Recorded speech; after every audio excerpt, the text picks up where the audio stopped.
natriurétiques, vu que leur rôle, c'est la natriurèse, la diurèse. Peptides natriurétiques. Voilà, c'est la famille des peptides natriurétiques. D'accord? Donc, il faut savoir que c'est non remboursé, c'est très cher. Donc, si vous le donnez, il faut vraiment pour que vous régliez une situation clinique, faire un diagnostic, évaluer une dangerosité d'une situation, etc., etc. Donc, on va faire aussi une épreuve d'effort à ce malade-là et une IRM cardiaque pour avoir un diagnostic étiologique. L'épreuve d'effort pour voir quel est son seuil et pour éventuellement le réadapter à l'effort. Donc, le traitement de première ligne, donc, est-ce que c'est IEC seul, bêta-bloquant seul, Digitalix seul, dérivé nitré seul, autre choix? C'est clair que c'est autre choix. On a dit qu'on donne un trio. Il y a un trio qu'il faut donner la chimiothérapie de l'insuffisance cardiaque. IEC ou ARA2, bêta-bloquant de l'insuffisance cardiaque et anti-aldostérone. Les 4 bêta-bloquants, diurétiques, anti-aldostérone. Tu ne mets pas que diurétique, hein. Diurétique, c'est faux. Tu peux avoir un malade qui a fait de l'insuffisance cardiaque et qui n'a plus besoin de diurétique de lance, qui respire très bien. Voilà, excellent. Quand je dis anti-aldostérone, je te dis oui. Donc, tu as ces 3 molécules et les 4 bêta-bloquants que tu peux donner, je vais le répéter parce que c'est une question hyper tombable. Nebivolol, métoprolol, succinate, parce qu'il y a le tartrate et le succinate, mais toi tu mets que métoprolol, ça suffit. On ne vous demandera pas plus à votre niveau, normalement, sauf si c'est sadique. Donc nebivolol, métoprolol, carvedilol, bisoprolol. Je vous demande de retenir ces 4 bêta-bloquants de l'insuffisance cardiaque pour toute la vie, en attendant qu'il y ait de nouvelles données. Donc l'IEC ou ARA2, bêta-bloquant de l'insuffisance cardiaque, même vous dites bêta-bloquant, c'est pas de l'insuffisance cardiaque, et anti-aldostérone. Alors pourquoi? Pour tout cela. Réduire la mortalité, donc effet sur le pronostic. Morbidité, donc soulager les symptômes et les signes cliniques. Améliorer la qualité de vie. Augmenter la capacité d'effort. Réduire les hospitalisations. Initier les dispositions de fin de vie. Et prévenir une réhospitalisation, remodelage myocardique, réapparition des symptômes, etc. Donc, on voit quand vous met qu'un traitement en classe 1, ça veut dire qu'on doit donner, qu'il y a eu des études très, très importantes qui ont été faites et qui disent on doit donner.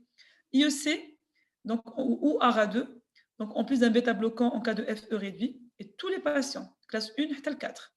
Bêta-bloquant, en plus d'un IEC ou d'un ARA2 pour les FE réduites, tous les patients, classe 1 à classe 4. Anti-aldostérone, par contre, si le malade reste un peu symptomatique ou très symptomatique, malgré IEC et bêta-bloquant, et qu'on a une FE réduite, on doit donner.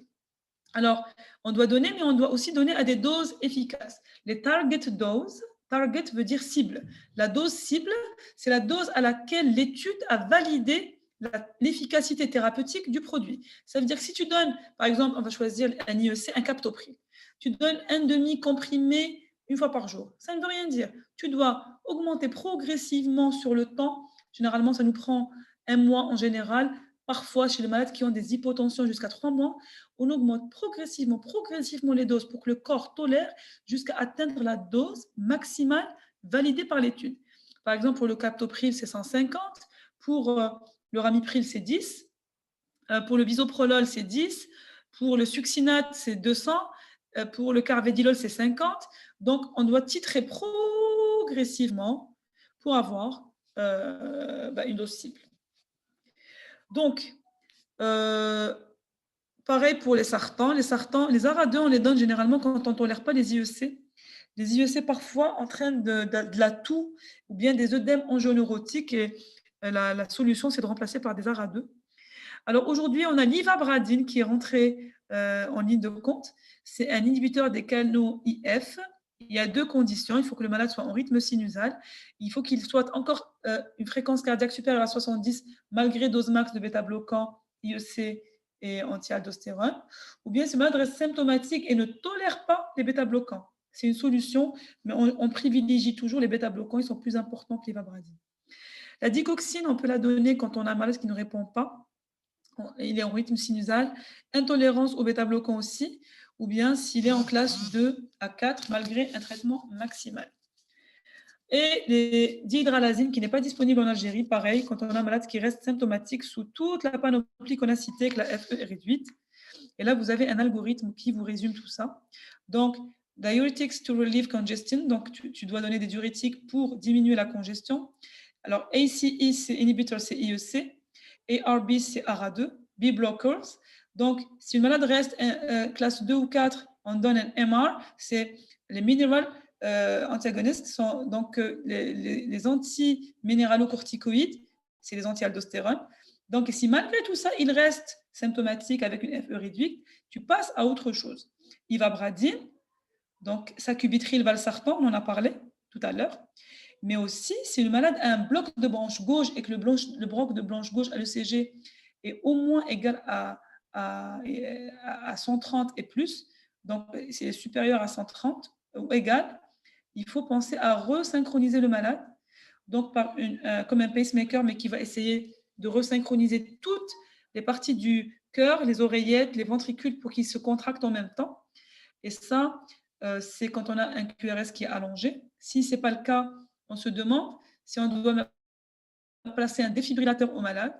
Et dans tous les cas, le malade peut être à un stade avancé de son insuffisance cardiaque et il faut penser à le transplanter. Malheureusement, chez nous, c'est une étape à laquelle on ne peut pas penser parce que ce n'est pas disponible. Alors, traitement, il faut informer le malade sur tout ce qu'on a dit là, lui expliquer c'est quoi sa maladie, c'est quoi l'objectif du traitement, le régime hyposodé, l'exercice physique en aérobie, comment initier les IEC, les bêta-bloquants, les diurétiques, titration progressive, leur expliquer les effets secondaires, pourquoi c'est important d'y aller doucement, parler au malade, le mettre en confiance, ça va le rassurer, il va être plus compliant au traitement et vous aurez de meilleurs résultats. Donc, il faut le revoir généralement 6 semaines, mais moi, je les revois à 15 jours en général, pour être sûr qu'il n'y a pas de souci. À partir de J15, si je trouve que ça va, le malade a bien compris, je le lâche dans la nature un mois, puis je le revois tous les mois, le premier trimestre, et puis je le laisse chaque 3 mois. Et s'il est stable, ça peut aller jusqu'à 6 mois, à condition bien sûr de renouveler ses ordonnances, etc. Alors, si le malade s'améliore, qu'est-ce qu'on fait? Est-ce qu'on diminue l'IEC?